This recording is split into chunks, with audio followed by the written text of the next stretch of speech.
What's going on, everybody? It's your boy Jonathan back with Calling in Favors, and yep, we got our boy Lamps with us again. What's up, guys? We're gonna make this a regular thing weekly if we can figure this all out. We've had a little bit of technical difficulties as we started, kind of drove us up a wall a little bit. But I'm not a politics guy, but you're kind of tough not to talk about the election at least a little bit. You see Trump win. I am an independent. I've made it pretty clear about that with everybody. Definitely, you're clear about it. I just got it to a point where the Democrats, I felt bullied.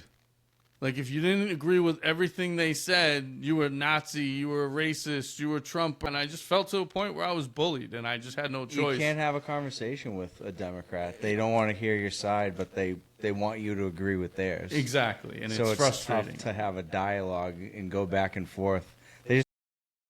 So I definitely wanted to vote, but I wasn't voting for her. I just couldn't do it. So No. It's one of those situations where it's frustrating, it's sad, but Plus, she doesn't golf. That too. It's just. I mean, who doesn't want a president that doesn't golf? The funniest was I was laughing. She gonna do breaking 50 with Bryson. That's what I was just gonna say. I was laughing when he called Bryson on stage, and he couldn't find him, and he's like, "You must be out hitting golf balls somewhere." I'm not gonna go too deep into politics. I just wanted to touch the surface about Trump winning. We go right into it, right? You talk about Bryson and the goofy golf, and then you had Ryan Whitney on this morning. I don't know when that episode was, Spitting Chicklets or whatever, but he's talking about how he said something about it's like a band. When you see him in a club, you don't want him to get big. I disagree with that. You do want the band to get big, but you want them to stay true to who they are. And I think that's where golf is missing the mark. It's not staying true to who we are as golfers. You know, it's all over the place. You got the hit and giggles, you talk dress codes, right? When you come to golf and shit like that. That's one of the biggest arguments and battles in golf is the dress code. But most of these kids grew up playing sports. You think hockey uniforms are cool looking? No. But on game day, you always wore a suit and tie. To the games, because you were playing that day. And that's I'm not saying that's what golf should do, but you get. I mean, I love getting dressed. The only time I wear nice clothes is when I go to play golf. But again, I think you, and we've talked about this, and we'll make fun of you some of the rounds that we play. I think you buy into it a little bit too much, right? One of the things about me that I was thinking about the other day, when I started this podcast, I had the idea to talk swag and talk gear and all that. I'm not going to get into the medications that I was on, but it had me looking at things from a different perspective. I was trying to join the party, and that's not me. When I was doing the fit check every day, yes, the outfits were cool. The music that matched it was hip-hop, and it was swag, but it didn't fit my personality. Look at this fucking guy. Like, you went too far. You overdid it. I'm the guy pulling back the reins, and I participate to a point, right? I was a jersey guy. I wore jerseys all the time. But I never owned a hockey jersey because it didn't look cool. I never wore a basketball jersey because I wasn't a fan of tank tops with my chicken wings for arms, right? So there's certain swag stuff that you do that, all right, that's a little too much. That's a little too far. And I think that's where Ryan's kind of missing the mark. We want our, my role models were a bunch of assholes. Like back in the 80s, 90s, Jordan, Barkley, like they were wrecking things. Canseco and McGuire were all on steroids. Bring steroids back, by the way. But it goes back into the conversation, right? Ryan saying we want that band to stay local and stay in the pub and not grow. I disagree. We want the band to grow, but we want the band to stay who they are. I think golf has lost who we are as a game, and we're allowing guys like Witt, who used to be a hockey player, right? He started playing golf, 10 years ago? You said you started playing around when you started? Yeah, probably I think I'm 12, 13 years playing. What would he do if I walked onto an ice rink with a pair of skates and a stick and started slashing him and didn't know anything about hockey, just got in the way and ruined his day? I don't think anyone would be happy about it. They'd chirp me. They'd put me in the box. I'm the first to admit, I'm on the asshole side of things. I think hazing going away is hurting our country. I think it's hurting everybody soft. It's soft. It's just the biggest frustrating that I have with golf as a whole is most of the guys that have been elevated to a position of power are too nice. They're all nice. They're all pushovers. And they're not going to tell. Most of the head pros are pushovers too. They don't want to get into arguments. They don't want to settle beefs between people. They're just like, they're weak. But one thing I like about a golf course is a dress code. I'm not even going to push that, but my thing is, if a rule is a rule, then enforce the rule. Yeah. I'll untuck my shirt if I'm at a place where I can untuck my shirt. I'll wear my shoes untied. I don't really care. But tell me what it is and follow it. Don't tell me I have a dress code and then I get out on the fourth hole and you look over to 1T and it's a bachelor party with everybody with their hats backwards and their shirts untucked. I agree with that. My only thing is, if I get warned when I was playing basketball in high school, right? If I got warned twice about having my shirt untucked, I got a technical foul. It was a rule. There was a rule in place. The NFL, right? If they wear the wrong colored socks, they get fined. You guys, you buck the system about the golf dress code, but yet you don't say a word about the NFL or Major League Baseball uniforms or basketball tank tops or how corny some of these things look. You have to pick and choose the battles that you fight, and I think golf isn't choosing any battles. They're just letting new golfers come in, and it's grow the game. It's going in a million different directions. The influencer stuff is huge on Instagram. They did that influencer tournament before the final. The PGA Tour, which I don't think they did a very good job with it. I thought some of it was good. It was a good watch. I don't like the way they ended it. You played 8 holes, and now all of a sudden your score goes out the window, and we're going to start again for a 1-hole shootout. Yeah, it just... I want to see those guys play golf. I want to see them play golf. Yeah. That's these funky formats fuck it all up. Right. And back to Barstool, not to harp on Whitney, whatever, but they had back in the day. I've been a Barstool fan since like 04, 05, right? I was grabbing the magazines when I was walking off the subway going to Fenway. So I've been a Barstool guy forever, and they trashed golf. They bashed it. They made fun of it. It's boring. It's corny. And now all of a sudden, they're all head first in, right? It's big with them. Spittin' Chicklets is a hockey podcast, but they have the Sandbaggers thing where they play. And I'm not trashing it. I'll watch it occasionally. Some of it's funny. But then they have the Barstool Classic. Barstool Classic, they did the Writers Open when they all went to Pinehurst and went to Mid-Pines, and Kurt Minahan's running around talking about murdering people, right? So, there's a line that they're helping cross, and now he's going to sit on a podcast and kind of trash golf. Like, I've heard from multiple people when I started doing this, he was like, hey, did you hear Almeida? He's crazy. He's saying this, that, and the other thing. I don't think he listened to a thing I said. He heard it from all the golf pros that are saying, Almeida lost his mind. Yeah. He didn't listen to anything I said. But he wasn't man enough to call me and ask me. No, he talks shit to all of you guys, and then he gets on a podcast saying golf's gone too far. Well, I've been saying it for 2 years. Come on board, Ryan. You want to jump on and talk about it? Let's talk. Give him a call. You know what I mean? Like, don't tell me I'm an asshole for saying it, and now you're going to be on the podcast. Oh, because it's your hockey guys, and you're trying to be cool? Like, it's just that's the shit that pisses me off. Like, yes, I lost my shit, and yes, I took things from a different approach that wasn't me, and I was uncomfortable, and I went down a bad road. But at the end of the day, the same shit that he's saying, I've been saying for 2 years. Yeah. And you've never heard me say shrink the game. I'm not a shrink the game guy. I want to grow the game, but I want to do it the right way. What is the right way? Understanding that there's certain things that are not acceptable on a golf course, and giving the golf pro enough power to go out on the golf course and say, guys, you're holding up the golf course. The pace of play thing is a nightmare. And then you go on all these podcasts and the guys are saying, oh, who cares? Just let me video. Pace of play is like if you had like a top 5 what pisses you off about golf, or what it's pace of play is number 1 for me. And you see all these guys out there with their cameras now because everybody wants to be on TV. It's one of the things that frustrated me last year when I was trying to do it was finding a golf course that was slow enough where I didn't have to worry about the shit behind me. I hit so many bad shots on camera last year, and not to make excuses, but it was because I knew there was a group behind me.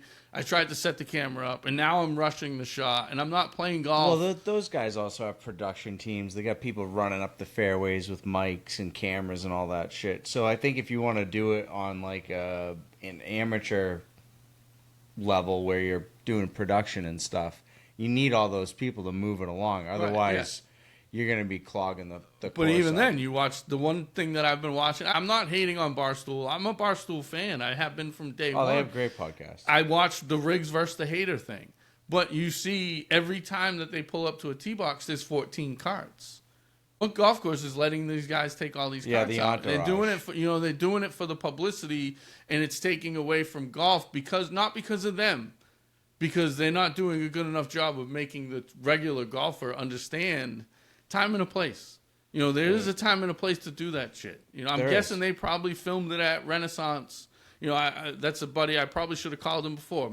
A guy that I used to work at Hyannisport with is a head pro at Renaissance. That's a good course. My guess is they probably ran it on a Monday when nobody was around. When they're closed. When the golf course is closed. So it's Riggs is an absolute tool, though. Yeah, I know you've never been a fan of Riggs, and honestly, the more we go down the line of getting further away from that fitting. Yeah, I see some stuff that I kind of shake my head. He just got mad at me because I told him he looked like Gary Sinise if Gary Sinise came off Timo or some shit. But that was before he had his eye fixed. Oh yeah, I can see straight. So he's straightened his eye now. But he blocked me on Instagram. Yeah, I know. And honestly, it'd be funny because if he hadn't blocked you, you'd be a perfect hater episode. Take him out to BGC and beat his ass. Right. But you look at these golfers like yourself, right? You have an opinion, but you also sit and listen when I say, dude, you're fucking corny with that one. And you always give me shit. And you might stuff. not pull it back, and you might not do it. You like, your fucking big laugh that you have. But you at least get it, and you understand. All right, time and place. You get that. And the new golfer isn't. I'm not changing my hats. I do rip on his hats between the flat brims that look like a helmet, and then the one that he had the other dude. That dude Sonny, whatever his name is. Hi, I'm Sonny. I'm blah, blah, blah, blah. Right. He's got a great following, and he's funny, but that hat's got to go, dude. It looks like it's from 1970. I'm gonna wear it every day now. Like, that's the classic rope hat, dude. But it looks like shit. It's cool to wear shit. Pull it on your fucking Instagram next time. All the young golfers say it's great. The older golfers think they look like shit. You gotta pull it though. You gotta do it. But we're gonna take a vote on that. That's fine. But win. You know what? I'm cool with votes. Let's take a vote. Let's talk about it. Let's have a discussion. The problem is when we try to have a discussion, those of us that have been playing golf for 40 years that didn't just pick it up last week, we try to have a good discussion, and the young kids, oh, you're just a boomer. Shut up. Stop being a hater. Listen, you came to my territory, a territory that you've been making fun of for 30 years. Shut the fuck up and listen to me. Yeah. But how about music? That's one that I know old guys don't like. I disagree. We play music all the time. We just do it at a level. Older, yeah, but even those guys, I agree. Yeah, a lot of them don't. But if you play it at a level that's normal, they'll never hear you. Exactly. They won't know you have it. I ran into a situation at New Bedford Country Club. If you're familiar with it, the 12th hole runs down Hathaway Road. There's houses and stuff. I know but that. The 7th hole comes back the other way. Yeah. But the 7th hole is the par 3 that they just fixed the green, right?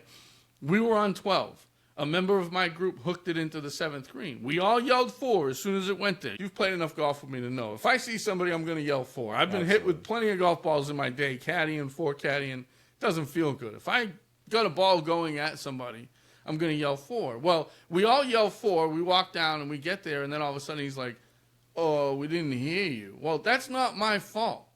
Like, they were pissed at us for almost killing them because they had their music so loud they couldn't hear us yell 4.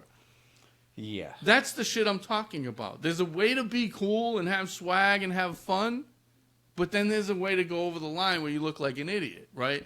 I wear the flashy Grayson shirt, but you're never going to see me wear the flashy Grayson shirt, the flashy belt, the flashy shoes, the flat brim, all of it in one day. You have to wear it in one day. But that makes you look like a tool. That's when I make fun. That's where this. I'm a tool. But you see, that's where last year when I started the podcast, the fit check, that was kind of the side that I take all the time. Yeah. I never talk about what I'm wearing or, I'm the flashiest or whatever. That was the medication in me that had me trying to be the happy guy that wanted everybody to like him. Yeah. Me, personally, I'll rock the Grayson camouflage sweater or the nice shoes and all that shit. But at the end of the day, I won't rock it all at once to the point where I look like a commercial, a walking billboard. Right? I'm not going to play a tour event. I'm going to play golf with my boys. So, I'm going to have the swag on, but... So you don't call your partner up the night before and ask them what they're wearing? That drives me up a wall, and I make fun of those guys. I do. That's fine. If you're going to match. I always text my playing partners. If you get into it... No, but I'm talking about... I thought you meant like two-man best ball. Like when guys dress the same, like you're playing. I won't dress the same. But the guys that do it. But I want to know what the person I'm playing with. So you're not wearing the same thing. Well, that and I just want to know, like, What are you looking like? What's the today? vibe? Yeah, See, what's usually the I vibe? let the club tell me the vibe. If I'm going to play the country club, I dress a different way than if I'm going to play New Bedford. You don't wear your Or if I'm loudmouth pants. right, exactly. Or if I'm going to play New Bedford, I dress a different way than if I'm going to play a Cushnet. Pleated khakis. You know what I mean? Like there's a time and a place, and one of the things that I started talking about, and I blogged about it. Again, this podcast came kind of as a spin-off to the blog, and I blogged about it. There's a time and a place for everything. You know, you've seen the posts on social media when I set up a staff bag for a Monday outing. I'm pretty good at fitting some beers and knowing what I'm doing, right? Yep. You put the trash bag in there, you dump the ice, you put the beers in, you get the liner, fireball going. you know? got it. And so I participate, but most people think I'm miserable and I don't participate because I chirp people. But usually what it is I sit there and I take it and I take it and I take it. And then finally, I'm like, these fucking idiots think they're so cool. And then I chirp you. But it's good to see you smiling lately. Yeah, I'm in a better place. I've put on weight. You know, I'm feeling better. You look good. I think you need the old OG Johnny Almeida curly hair. I know. Did you ever tell anybody about your curly hair? I had it on the podcast. You did? When I first started the podcast, I had it long. I don't know if I had it long. When I met you back in I had hockey hair. Oh, dude, it was epic. So I had it last year. Before I started the podcast, I don't know if I recorded anything before I went to the barber, but then I went to the barber and I had hair last year. You remember I had the I looked like vaguely, but I remember it more when you were fitting. I looked like a 7-year-old that his mom dressed him. Like it's not me. It's not my personality. You know, I hate to say that because I'm not hating on the barber. I told her do what you do, and that's what she did. But it wasn't me, and that's you know, like you commenting now. You know, it wasn't me. I'm starting to get back to myself. I'm starting to get back talking shit, chirping people, and that's who I am. It's who I've always been. You know, I admit I went off the deep end a little bit because you had guys talking shit saying he lost his mind. No, I finally manned up enough to say fuck the golf pros, stand up for the game. Yeah. It's like, you know, and I love the fact that he's sitting there saying what he's saying. I just disagree with the way he's going about it. Like, you know, it's just sitting on a hockey podcast when he has videos of him being that guy, right? He does everything that Barstool invites him to do. And I get it. It's a job. He has to, but don't trash it on the other side. Stand up for it. Teach your guys. Yeah, I think he has a certain obligation to do that shit for Barstool, but, you know, for me, where is it coming from? Like, right. You know, if you're playing at a public course every single day, I could get why you'd be frustrated at some slower play and people acting like idiots on the course and slowing things up. But no one does. Like, no one in that group of people belong to anything but high-end private courses where the pace of play and that shit doesn't exist. But when he gets on videos with Barstool, he's now at public courses. He's contributing to the party. That's my point. When he's filming all these videos, he's at these resort courses that are using them for advertisement to grow the game. And when they start yelling at each other and Minahan, I love Minahan. I've been a Minahan fan. Why was he doing that? Just they were playing a scramble. First guy hit the putt, went up, tapped it in before the second guy had a chance to hit the putt. So he went on the rules of golf, and technically he was right. But in that setting, you got a bunch of guys that don't know golf and don't know how to act on a golf course, and now they're putting it on a video. So now they think that shit's normal. Yeah, and most people, I mean, at least when I play in these tournaments and stuff like that, everyone's they're pretty lenient. Like, they'll let you do things, you know, not so much outside of the rules, but they're not going to bust your balls if, like, there's a rock in the bunker that you have to move that's huge or things like that. Right, yeah. They're not going to... Well, you can move that now anyway. But I'm not even talking about little rules. I'm talking about rules like the unwritten rules. And that's what I think Ryan's talking about when he says golf has gotten too big. You know, that's the point that I'm making is I would never show up, and I've talked about it when I'm running ball at the park or whatever. I would never show up to the NBA game and tell LeBron that he's doing things wrong, or, oh, you should do this, or you should wear that. You know, it's not, I don't have enough clout or enough experience to do it. But only in golf do you have a guy that's a 25 handicap that's been playing for a year, walks in and thinks nothing to say to his golf pro, well, why don't we do it this way? Oh. And instead of the golf pro saying, because it's been done for 100 years and it's the right way to do things, they say, oh, we'll look into it. And they play the nice card because it's who they are. And I'm not bashing nice guys. I'm just saying golf pros need to stand up for the game a little bit once in a while without fear of losing their job. It's just like any course. I mean, I'm not going to name them, but like you have a high-end course where half the members like the greens firm, they like the fairways firm and fast. And then you get the other half of the people who are like, I want it green. I want it playable. Well, all golf courses are playable. It's just... How does it play? Look at the split down the middle. Yeah. You got all the low handicap guys that want it firm and fast, and you get the people that suck that want it slow because it fits their game. You never hear tour players saying, oh, the golf course was too firm and fast for us. No. No, unless it gets absolutely out of control. Out of control where it's unfair. Like maybe Pinehurst, there was a couple... at the U.S. Open. Yeah. I mean, those places can get legitimately diabolical, but, you know... But the average golfer's never seen that. No. They've never experienced that. And we're never going to see it. They have no idea what that is. They don't understand that what they think is firm and fast would be soft and slow to the guys that are complaining at the U.S. And it's Open. all based on skill. Like, yeah, that's the point that I want to make in this episode. And unfortunately, we're taking too much of the opinion from the unskilled guys.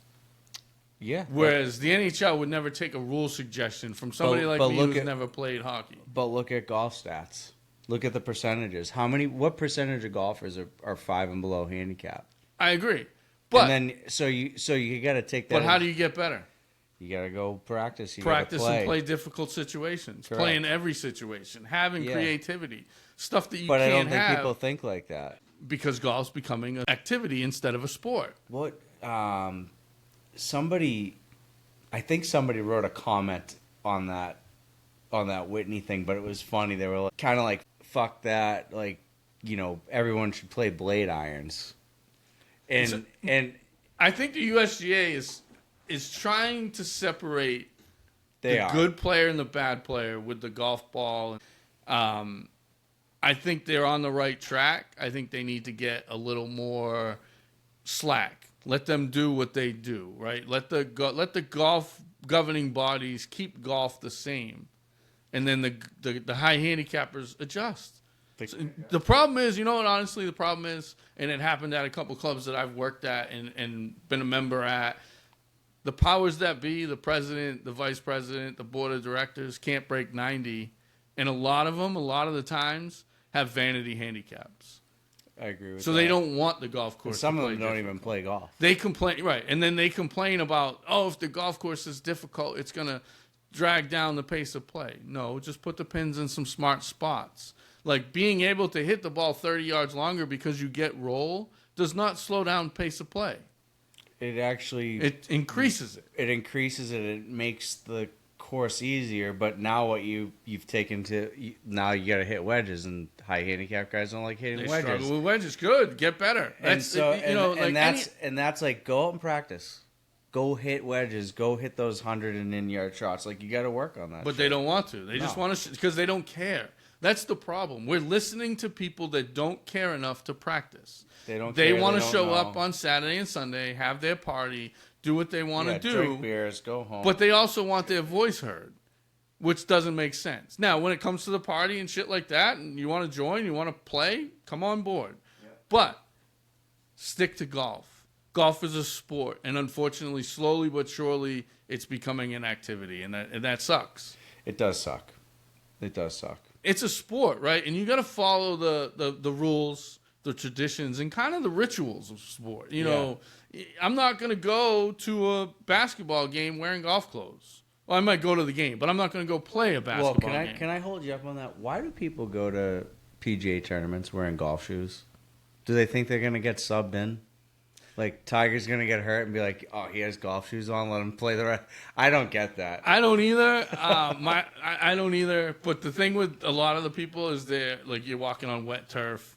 They don't want to trash their sneakers. Yeah, that's golf shoes are easy to just kind of wipe off. Most of them are waterproof. Yeah. So I don't wear it either. I make fun of them too. There's plenty of Air Max and Puma running shoes that I have that have enough traction. I'm not 100%. Going down. Yeah, but it's one of those things.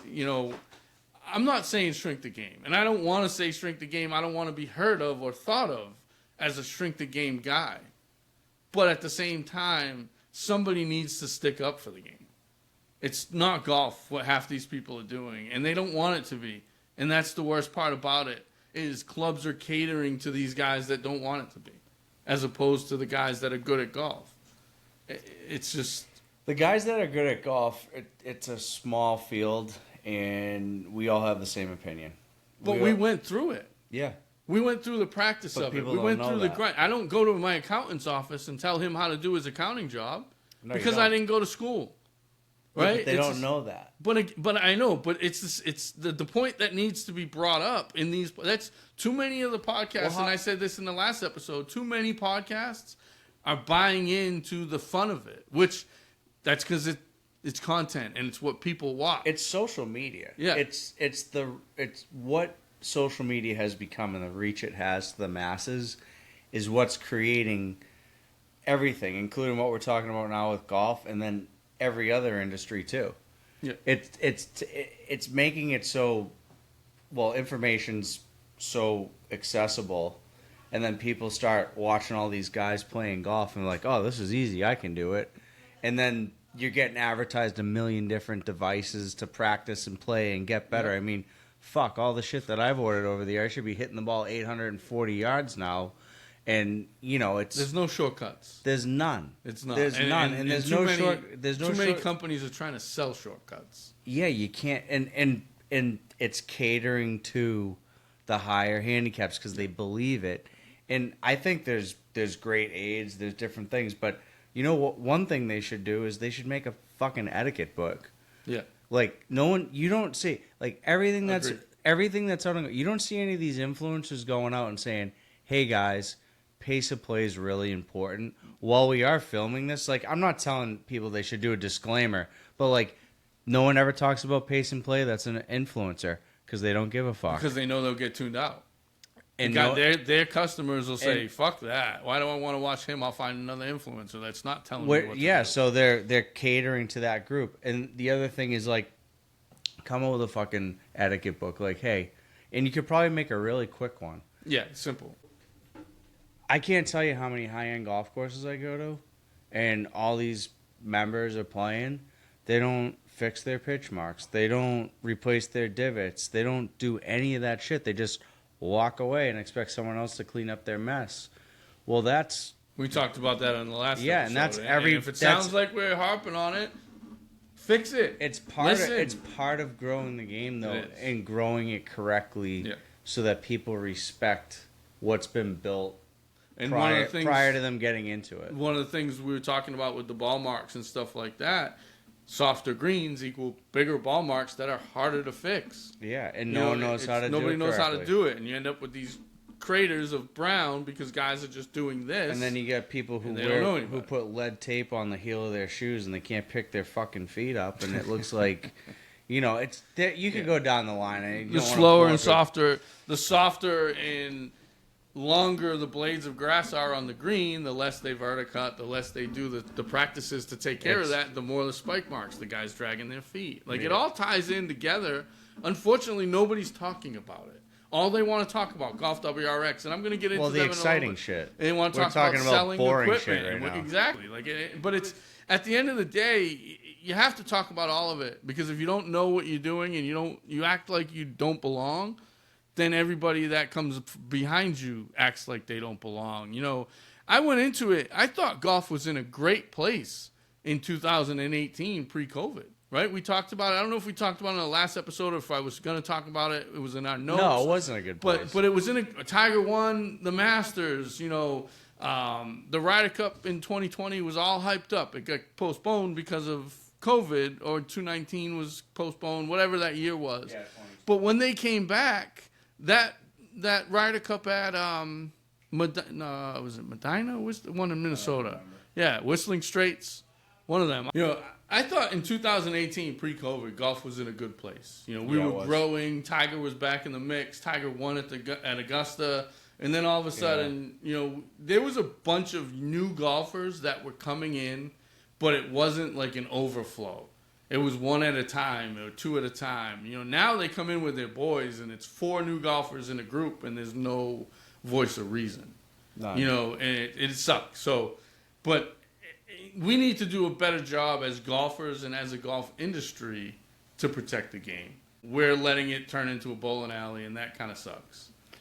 Yeah, and there's been such a push to gamify it, and I think there's a place for it, like Top Golf, and they got that that Pop Golf, and they have all these Pop Stroke, mini golf, yeah, Tiger's mini golf thing. You know, they got that grass league tournament stuff going on with the short part high stakes, short par 3 stuff. That's perfect for all that type of circus bullshit. Right. Like, you want to go to Top Golf? I think that's. I've never been. I've been once. I went at the PGA show. They had the Folds of Honor party there. I sat and watched everybody hit balls, and then we went up and hung out by the DJ. Yeah. I didn't even hit a single shot. You know. Yeah, it's just it's a social aspect of it. It's like bowling. And that's exactly what you said. And that's fine. Keep that there. That's my point. I'm trying to make. Is like keep it at the public courses. You know, when you get to when I get an opportunity to play BGC, I don't want to play 7 hours behind a group of 4 beginner golfers. No. That the caddies are doing their best to keep them going. And the caddies do a great job of pushing and making people stay on pace, and, you know, that they do a great job. But there's only so much they can do. Exactly. And you play a lot of your rounds early in the morning. You know, when I used to caddy at OS, a lot of the OS members played early in the morning. They got it. I'll get the fuck out, dude. But then all of a sudden, 10 or 11 o'clock comes, and now you got the member with 3 business guests, and it's torture on the caddies. But more importantly, it just ruins the pace of play for the entire golf course. Brutal. I mean, like Farm Neck down on the Vineyard, which I love playing, and I play first tee at 6:05. Yeah. And the starter goes, "You guys set the pace." Right. And most of the time, the pace is the group behind you is setting the pace because you fly so bad they never see Yeah, because we're done in 2 hours. Like you know, I think you can play fast and still play well. Oh, yeah. I think that's the misconception, but it's also like, if you're a high handicap guy and you're on the course, you see these guys are like, what are you putting for? 12? Just pick the fucking ball. Up, yeah. Like, you're done. And the conversations drive me up a wall. Like, I played with some guys that you're sitting there waiting for them, and it's nonstop conversations, and you're like, dude, I text you all day, every day. We have phone calls. We have all kinds of ways to communicate for 3 or 4 hours, you know. Shut the fuck And that's up. one of the things. I was listening to podcasts with Joe Rogan and Elon on the way up here. And I didn't realize Elon's one of those really good gamers. Yeah, he's a really good gamer. And the reason why he said... I think he's ranked. He's ranked in like the top 100. And yeah. I forget what game he was talking about, Grok or something like that. But I know he's like number 1 or 2 for like... Or the only 2 people in North America that are... Ranked. But one of the things that he made a great point of, and I think it's getting lost on a lot of golfers, right? When we go out there to play, when we go out there to hit balls, that's 3 or 4 hours where I just want to turn off. I don't want to hear your story. It's meditation. I don't want to talk politics. I just want to play golf. Then we go sit in the clubhouse. You want to talk all you want. Talk all you want. But from the minute the tee goes in the ground to the minute we walk off 18... I want as minimal of conversation. Now, I'm not going to be rude. Like, I'll talk to you. Well, I'm always rude, but yeah, you're. But I don't want it to be a social. You're a shit talker. Yeah, and you're a dick when you're on the course sometimes. But it's snippy, one line, and then I walk away. That's what playing golf with your buddies is. It's like, am I even your friend if I don't give you shit for a bad shot? Exactly. But it's like, not, I have to. That's my job. But you're not talking about the strip club you went to last night. No. You do that at the bar afterwards, right? Yeah, or maybe when you're puking off the side of the tee box on the 4th hole. And again, I know this is going to make me sound grumpy, and I don't really care, but there's nothing more frustrating than standing on a green, looking at the next tee box with the fairway open, and all 4 guys are giggling like 13-year-old girls. Oh, so clearly they're not playing golf. And that doesn't just happen once. Once it happens the entire way around. Well, it's setting the pace. Like, that's the pace they set for themselves. Let's shoot the shit on the tee box for 2 minutes. It's just frustrating because golf has been sold as a party, and it's It could be. And when it's good, the party's awesome. The party's after golf, in the clubhouse, in the air conditioning. Well, Live kind of... Live bought into the system. They bought into the system because they, I don't know if it was inspired by the Waste Management tournament, but that tournament's a shit show. We talked about that before. Last one, yeah. But they have this model now where it's like beach balls. It's fucking Happy Gilmore. Yeah. So, like, we talked about the Waste Management, and like I said that day, I had a blast when I went in 2021. I'm for it. I've watched it every year since it came out in the 80s. Yeah. It's fun until it goes too far. And unfortunately, there's no stop button in golf because all the people that are authorities are sweet. And if anybody that's not sweet brings it up, like myself, you get guys talking shit. You're an asshole. Right? Yeah. I'm an asshole and a complainer. Fine. Well, call me an asshole and a complainer. Get the fuck out of my way. Yeah. Right? Yeah. It's just, I'm about it. You were talking about like the sales pitch and how it's like everybody's trying to sell a game. You can't buy a game, right? It goes into the post that I talked about the other day on social media. Putters, right? I'm a putter junkie. You see the episode on YouTube, right? I had something like 45 putters at one point. I got rid of all of them. Some of them I got rid of so that way they don't end up back in my bag because they don't fit me, and I knew that. I proposed a question to you, a blade guy or a mallet guy, and too many people think that it's a fit. It's not. It's preference. One of my buddies was going to get fit at Spargo either last year or the year before for a putter, and I said, you're going to end up in this neck, probably this length. He said, well, what about blade or mallet? I said, that's going to be you. That's going to be up to you to figure that out. Now, are mallets more forgiving? Yes. It's not a fit thing. The fit is the toe hang, the weight, the length, no different than the how lie you fit angle, a bag. right? You can play a blade. It's not like a bladed iron and a game improvement iron where the high handicap is going to be terrible with a blade. You just have to have... I think with, like, blades... I was a big mallet guy for, I think, I've only had 4 putters playing golf. Okay. I'm not a big putter guy. I'm more of a wedge guy. Like, I'll buy a shitload of wedges. Yeah. But I just recently switched to a blade, and it's because my technique got better, and it allowed me to hit putts with a blade more consistently because I changed my stroke a little bit. So I think it's a combination, at least my opinion, it's a combination of technique and then the equipment. If you have a shitty putting stroke, it doesn't matter what you have in your hand. you put in your bag. Right. You know, but I think you have to have a better stroke to play a blade. Right. And a lot of times, guys get talked out of, and I'm probably guilty of it as a teacher, saying, you could probably benefit from a little more forgiveness in a mallet. But if that's got you hammering it across the green, that doesn't help either, right? So you have to test things, and you have to have your own personal preference.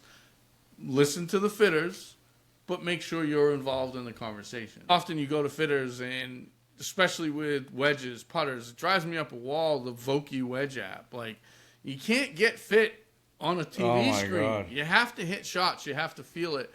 And I feel like that's all part of it. It's I'm not going to buy a wedge unless I hit it. Right. Like you want to see what it feels like. I want to hit it off the turf. Yeah. Right? Yeah. I don't want to hit off a mat or a board or, it's great. You can go online and you can put all the cool logos on it and shit. And I think that's part of it. It's like, it's a way to personalize it. Yeah. How are you going to get better at golf? Because it has your initials on the back of your fucking wedge. So I'm a guy that buys into the stamping. I do it and I can do it to like myself. That stuff. But at the end of the day, that's your personalization. It doesn't come into play when the club's down. You don't see it. I can't stand the colored ferrules. But get fit, then go on. What are your opinion on the colored ferrules? I can give a fuck less. See, it's just corny to me. Like, when I see... If a guy walks up to the first tee with colored ferrules in his bag, I'm like, this dude ain't breaking 80. Well, not to mention, like, you have to pull the clubs apart to put them on. Exactly. And I don't know if anybody out there is, like, fucked with it. I know I have. Like, I've reshafted clubs. It's a pain in the ass. Most of these guys are having other people do it for them. They do, but it's like... But again, it's another thing to spend money on. And then you get your buddies, dude, why don't you join so-and-so? Oh, I can't afford it. You have $6,000 right there in junk that doesn't work for you. Yeah, I mean, you have $100 a club to take the shaft out, put a ferrule on, and whatever the fuck. So that's the shit that drives me up a wall. Like, that's the stuff we should be talking about. And if you control all this and you get an opinion, you get a conversation going about that, then you talk about etiquette and you got this and let's play that and do that, but it just frustrated me this morning.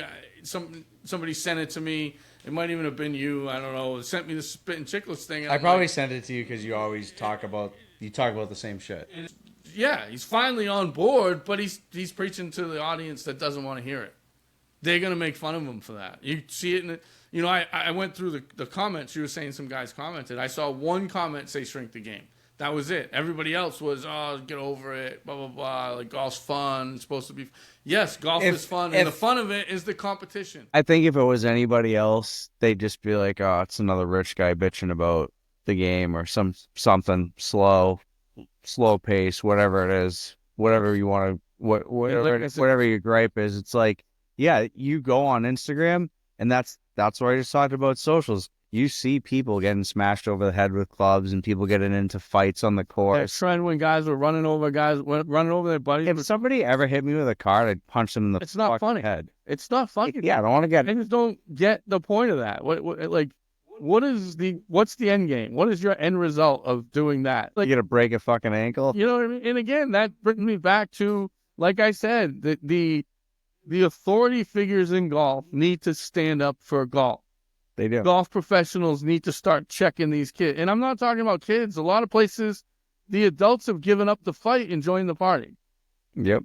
And it's pissing people off. Like, I got guys in my DM. I have the shrink the game guys in my DMs that I go on these rants and they're high-fiving me and rah-rahing me. And I have to pull them back and be like, it's not that big a deal. Like, there's guys that hate hoodies. I wear them all the time. I love them. I do too. But the give and take. Unfortunately, this generation came up with, they didn't get smacked in the mouth when they talk shit. Everybody laughs and is like, oh, John's a tough guy online. I've talked shit all the time my whole life. I'm ready for a fight. You want to fight me? Go ahead. I'm in pain all the time. What's a black guy going to do to me? You grew up in an area that was notoriously tough too. Yeah. In sports, you grew up playing, you ran your mouth. You took it and you either played better or you fought. And most of the time, we also come from the generation where your parents didn't hesitate to smack the shit out of you with the buckle end of the belt. Dude, we were talking about this one day. I was laughing. I grew up at Reservation Golf Course in Mattapoisett. Anybody that's played there, I got to do it. The configuration now is awful because you have non-golfers running the place, and that's part of it. They want to start near the clubhouse and finish near the clubhouse, but the routing of it is brutal. You play the first hole, and then you go down to the swamp, and you sit there and get eaten by fucking mosquitoes. Whereas if they had one across the street, you sit at the clubhouse. Yeah. But anyway, that's not my rant. My rant is I was trying to figure out the holes in my head. I was on the third hole as a kid one day. It was 4 of us that were juniors. There was a member, he's passed away since, he was playing the first hole. Now, he's known as the asshole. Buddy that I was playing with hit a shot and went like this with his club. Didn't slam the ground. He just looked like the guy literally came 3 fairways over to yell at him. Because he was the greens chairman at the time. So he thought he was slamming the ground. Like, that's how we grew up. If we fucked up, we were going to get bitched at by the guys on the golf course. Yeah. And then not only were we going to get bitched at by them, I was going to go home and I had to hear it again from my father. Well, most of the people now, the kids that are joining, their parents don't play golf. And then when you give them a hard time, they're like, oh, you're just a complainer. Shut up, boom, and move on. Like, all right, dude, like, I can help you with some cool stuff. Like, one of the things I talk about all the time is the website Golf WRX, right? It's a great website if you're a swag guy. It's got the pictures inside the rope. Yeah. You see the tour guys and you see what's in the bag. Like, yeah. But you see where they draw the line. You don't see any tour players with colored ferrules. No, because it looks corny. No. Because it's a waste. It's They don't have colored ferrules or different ferrules because you can't fit a logo on them. If you could, they'd change them. Yeah, probably. But you get what I'm saying, right? I got you. Like, everybody says, oh, Johnny, you're just a complainer. No. I lose my shit when I lose my shit because I've seen enough where I'm like, I can't even, there's not a nice way to say this. Sometimes you just got to say it the way you say it, And the fact that golf was in such a good place pre-COVID, and now we have the divide between live and the new golfers, and now it's becoming a bachelor party and a bowling alley. And then you got Liv throwing the party, and now we get the story launching this week that the Saudis in the PGA Tour signed an agreement. Not a single place in America, not one American publication has done a story on it. Because I don't think it's real. Even if it's not real, I think it's Fake news. Okay, but if that's the case, I just think do the research. I think the deal is too big for them to just, they could verbally and handshake agree on it right now and probably say, yeah, this is what we're gonna do. But it has to go through all the government channels to be approved because it's such a big deal.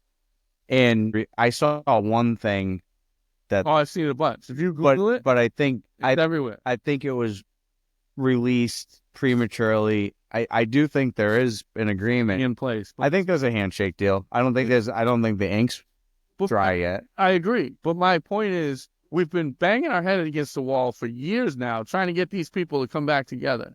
They come back together. The story's out. Golf Digest in Saudi Arabia wrote the story. Fox in London wrote the story. Nuclear Golf had it on social media. Golf Channel, ESPN, Fox Sports. None of them have it in America. Do you have any conspiracy theories about that? I think golf's irrelevant. That's honestly, it's not a conspiracy. So my whole theory, I think golf, because I'm like, irrelevant. Like, they don't care. It's not news anymore. no, this whole thing, when you saw it start, you're like, all right, all these guys are leaving. These guys, people stayed on the tour. They were loyal to the tour. There were guys who were like, fuck the tour. They went and did their thing. And they created this huge media buzz about it because, like, they created that rivalry that people look for in sports. Exactly. Yeah. Like, Yankees, Red Sox, like there's that rivalry. So now it's like they got everybody hyped up on the rivalry. And I think they knew all along what was going to happen. I think this was planned. They were like, all right, we're going to get everybody hyped because Live needed time to get people hooked on it. Mm-hmm. And now you get your Live fans.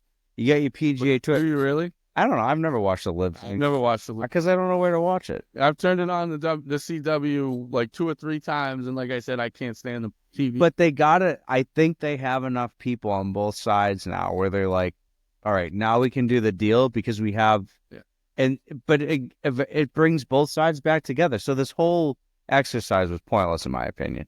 It is, to a point, I agree. But the thing that I can't stress enough is they took all the personalities. They took every single one. PGA Tour is like watching paint dry right now.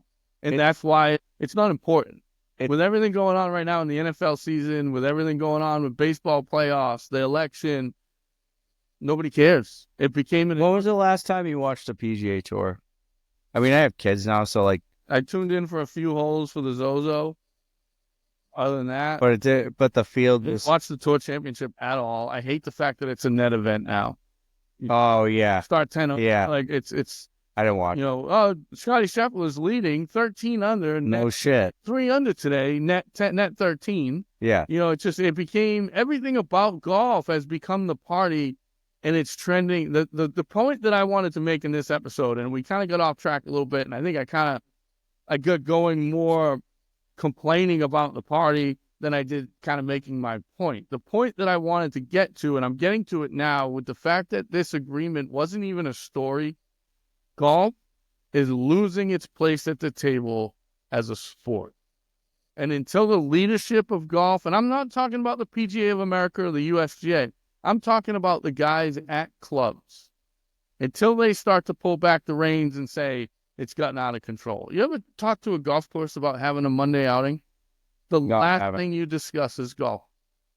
It's food. Food, bar, how many servers do you need? How many players are you going to guarantee us? Yeah. Have to where the signs go. Where your prizes coming from. Who's sponsoring a hole. Right? It's got nothing to do with golf. It used to be, I know I'm dating myself and showing myself as a boomer, but in the 90s and early 2000s, golf courses maybe had 1 or 2 outings a month, and they were great. They were golf first. And it sucked that it was a scramble, but everything else was over the top, and golf was kind of the focus of it, right? The prizes were all golf prizes. The auctions were all golf auction stuff. I think it needed to make that transition a little bit more to include the general population, but it needed to put that wall up of where the line is for golf.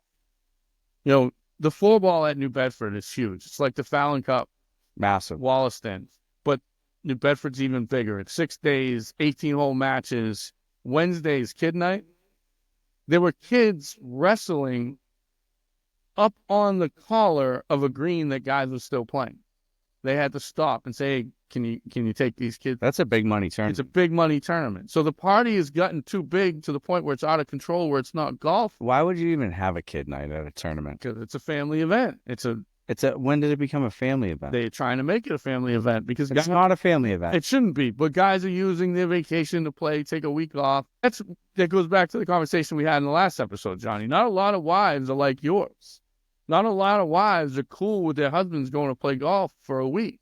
So you have to do things to incorporate the family, which I have no problem with until it starts interfering with golf. When you got guys playing extra holes in a match with 20 grand on the line, and they come up 5 to the tent, and you have a DJ blasting music and people throwing shit around and kids dancing on the greens, are we playing golf anymore? No, it's fucking Caddyshack. See, that's my point. That's why I named it Caddyshack. Because the next thing I'm waiting for, now that they're changing the 11th hole, they're moving a bunker into the middle of the fairway on 6. The next thing I'm waiting for is a goalie. Like, seriously, it's becoming Caddyshack too, because you have 2 trash bags that have no clue, that can't break 90 running the place. And the one guy gets all pissed off because he's a multi-gazillionaire. He's smart as hell when it comes to building buildings, but he's dumb as fuck when it comes to running a golf course. Right? So this is who we're listening to. Yeah, wrong people to listen to. And that's why you have guys like Ryan Whitney coming on saying to his crowd, golf's like a band that you don't want it to get big. No, we want it to get big. We want the party to be as big with the right representation after golf. Yeah. Listen, I'll stay and rock till 2 a.m. Let me play golf until 2 p.m. Finish my round, sit down, grab a drink and a food, then let's party. Yep. But you have to have the right representation to get you that point. Exactly. You can't make it happen with the way it's going. It's gotten to the point where too many of the golf professionals, and I think PGM had a lot to do with this. I've talked about this as well. I went to Methodist and I was in a PGM program. While I was there, they started changing who was allowed into the PGM programs. Half the kids that I'm cool with that I went to school with at Methodist wouldn't get in because they're all stuffed shirts now. They want yes men, and that's what they've got. They've got golf pros that are more worried about losing their $75,000 a year job that used to pay $200,000 a year than they are doing the right thing for the game. It's Ryan Whitney's too worried about selling Pink Whitney drinks. Having Spittin' Chicklets now have their own golf podcast called Sandbaggers. That's part of the party. Yeah. So you can't talk out of both sides of your mouth. That's my biggest problem with the PGA and golf associations getting in bed with club champion, true spec. Well, no one's staying in their lane anymore. You can't grow the game robbing people out of their money for equipment that doesn't serve them any value. No. But you get the PGA of America, New England PGA, go to True Spec or go to Club Champion because they pay sponsorship dollars. Yeah. This was never about me being rich, this podcast. This was about doing my best to talk golf and get guys that come on that agree with me to help protect the game. It's getting a little out of control. Because the only conversations I have, all the same guys that I talk to in the golf world and stuff, but every conversation I had this summer about golf was negative. Well, it was negative in relation to course conditions for certain courses. Like, that's all I ever cared about. Like, why can't courses get conditions more consistent? That's the conversation. I'm guilty as charged. I like going on and watching these young guys hit crazy shots and do all that. I think it's fun. It's fun. I do too. But time and a place. Time and a place. Time and a place. I rock my music as loud as can be, and I get trashed at a Monday out. Yeah. I don't do it at a 4th of July tournament at my home club. At a 3-day member game. Right, yeah, exactly. So that it's a time and a place. Unfortunately, I think a lot of what happened too with like member guests, right? 1-day member guests used to be fun tournament golf, and now they've turned into another Monday outing. Courses found ways. It used to be an advertisement for the golf course. Yeah, we touched on that. You did. You got guys out on property and, wow, that place was great, or wow. But now, unfortunately, the conversation's turning to, these guys, man, pace of play was brutal. Felt like I was at a Monday out. Well, because they stuff the outing to make money. Because they're trying to cover kitchens and... Yeah, and they need as many people there so you can go in afterwards and have your shitty fucking food. So I've heard 2 places take a cut one place actually charges the members a guest fee for a member guest. Really? So you pay the fee for the tournament? No, it's built into the fee. But most clubs that I've been at, right, it's usually between 400 and 500 a day for a 4-player member guest. Yeah. That includes golf, food, and all that. Yeah, that's about right. Yeah. So the club that I used to be a member at was charging $650 a team. It was $150 a guy because they were charging you $50 for food. They were charging you $100 for the guest fee. Then they charge you the cart. So by the time they went to pay prizes, there was nothing left. I had a guy emailed me the other day laughing. He's like, "Yeah, I won the Memorial Day tournament there and didn't even get what I paid in prizes back." So because they take out all these different fees, it became less about golf. It's crazy. Places that are taking a cut and taking shit out of the pot. The one thing that cracks me up is anybody that's running a Calcutta, if you've watched Molly's game, to take a cut out of the Calcutta is considered a rape. And it's like running an illegal gambling card game. They take a Vega out of the friggin' Calcutta. You imagine that? Imagine that. It's illegal. It's at your old spot? At a bunch of different spots. I'm not going to throw anybody under the bus so that way the authorities don't come, but there's a bunch of spots that I've seen that do that. And they're all bad spots. Like, they're all bad clubs. Like, the places that you would describe as a struggling golf course, what a coincidence. That's the shit that happens there. That's some mob shit. So you got to run golf the right way. It's been run a certain way for 100 years, 200 years in some places. And now you get guys that have been playing for a month that are going to come and say, "Oh, I know what I'm doing." Or rich guys that had success somewhere else that know nothing about golf. There's just different things that we should be talking about that I don't think enough people are. I think people are trying to join the party instead of playing golf, right? But yeah, you can talk about this stuff on and on and on, but if nobody's listening, nobody's hearing it, nobody's agreeing with it, it's kind of pointless. And unfortunately, I think the small percentage of golfers that are ruining it for everybody is the loud voice now. And unfortunately, the guys like us that care about stuff. And like I said, you join in the party. I make fun of you for the bung flat brim and the hat that you wore like Sonny and all that. I'll chirp you guys for that. And I'll take the chirp back saying I'm wrong for saying it. And I'm not saying everything that I wear is cool and anything that I'm not willing to wear isn't. I'm just saying everybody has their own style. Right. I mean, it for me, I try to dress comfortable now. Like I don't really wear like a shitload of flat brims when I play anymore. Like I have a weird shaped head. It's very shallow. So when I put a hat on, it always anything looks like a helmet. And I have an absolute. So I've worn the same brim that's like slicked to your head. And I have a gigantic fucking head. Yeah. So everybody's different. I'm not making fun of that so much. The hat that you had on the other day, the rope hat that looks like it's been sitting under your tires for a month, that's just squished and flat, like it just looks. That's a classic hat, and I would appreciate if you would stop talking about it. Okay, so I'll go in my basement next time and I'll break out the ones from the 90s, the Titleist hats with the ropes with the. Bro, you better watch out. I'll wear my fucking captain hat next week. Wear whatever you want. Maybe salute. You think like Dave Portnoy? No. That's a perfect example. He trashed golf forever, and now he's trying to do things. He's mad at Brooks because he blew him off to play against Bryson, but like, well, he used to trash golf. He's making money off of it. Yeah, they figured Barstool and all the. But they're making money off making it a party, which your guy on Barstool on Spittin' Chicklets is sitting there trashing. So which side is it? Which side do you want? Is golf cool or is golf not cool?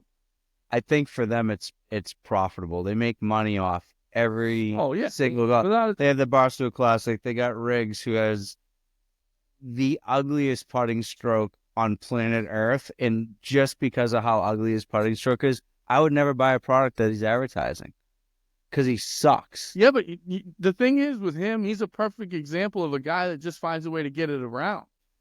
That's the guys that are going away. Like those kids, the new golfer doesn't understand you don't have to hit it good to score well. No, you don't. And the problem is that's why he gets so much hate online and so much chirping, because he slashes. But who He cares? gets it around, It's but around. I'm just talking about the commercials, like with the Truly and all those drinks. It- I gotta watch your ugly fucking stroke before you talk about the drink. Just advertise. But that's how you pay your bills, and I get that. I know. You know, And there's nothing wrong with what they do. They do a great job. They make a ton of money, and it's awesome. And Portnoy started on the fucking streets. like I was the one So he did seasons in 04 and 05. I was too in college.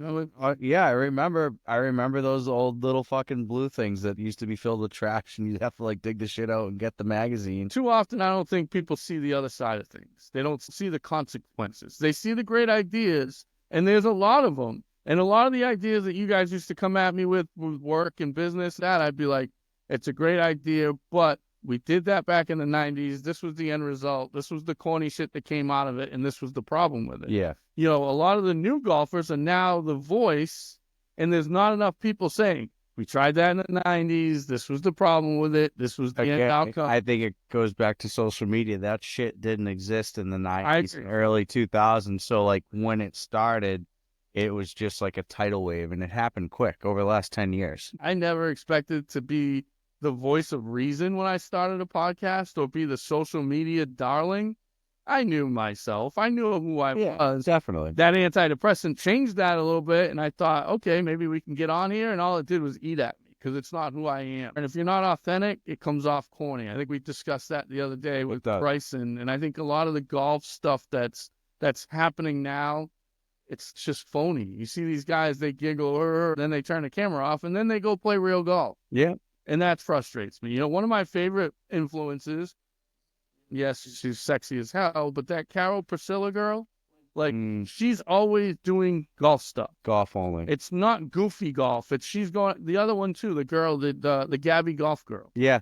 Some of her stuff gets a little corny, but that's just part of being young and I'm okay with that. It's the running guys over with carts, we got to drink a shot of Fireball every time we do a shot. Because Fireball's paying for you to do that. That's a Monday outing thing. That's not a grinding with your boys. That's not a Trent breaking 100. That was another good series. That was really good. And at least tries to play the part.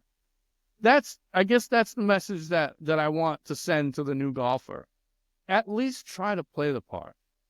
Don't come in and bash what we've been doing for 40 years. Hell, what we've been doing for hundreds of years. Tradition. Just because you might not like it, great. Then don't play. You have that choice. Just like I have choice not to play hockey. Or go to Topgolf. Go to Topgolf. Exactly. Yeah, right? So that's the thing that I think's getting lost because all these guys that are quote unquote golfers are joining the party because it pays the bills, which you can't blame them. But at the end of the day, at what point do you have some pride in your game and in your respect for sports?